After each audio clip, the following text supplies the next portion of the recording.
So back around 1700, there was a small town in New England known as the Curtain Capital of the World. There were a lot of hydro-powered textile mills going on at the time. And this particular small town, there was a cotton company building a new textiles mill. To power this mill, they wanted to flood this small town. Well, the people of the town showed up to protest the coming destruction of their town. Nobody wanted to give up their properties. They had homes. It was a nice town, a good community. Everybody knew each other and helped each other along survival of the 1700s. Now this textile company's coming in saying, we need water there because we need enough push to power our mill. And of course, you know how politics works. They're going to get what they want, right? So they paid off the people to approve the building of the dam to flood out the town. You know, they went through with their 10 cents on the dollar value buyout of the town. Mandatory. You can take your 10 cents on the dollar or you can drown. So the people of this town, they protested it from the beginning to the end.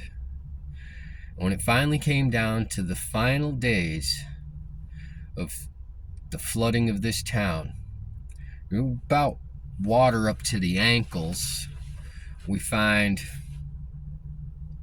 all 120 something citizens of this town standing outside of the courthouse, refusing to leave, demanding that the dam be breached. Don't flood our town. You didn't pay us. We don't want to leave. We still own our property. So enter our nemesis, hero, I don't know what you want to call him. He's a hired gun. County called in Clarence. Well, Clarence came along, dragging behind his horse a Gatling gun. A couple of his buddies helped him come along and set it up right there, right in front of all these people. Protests going on, and they're just wondering, what the hell? What's going on here, man? What are they doing? They thought maybe, hey, they're setting something up. So maybe they've heard our voices. They're gonna do something. Let us keep our houses.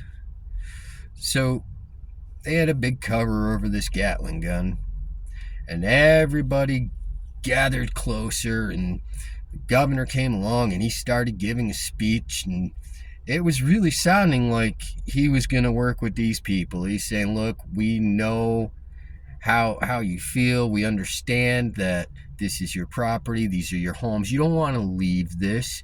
So come closer. Come over here and gather together and listen to what I have to say, and you will be pleasantly surprised. So, of course, everybody's coming along and gathered right up there, right in front of the town hall steps. Right there at the top of the town hall steps, they got that Gatling gun set up under a cover.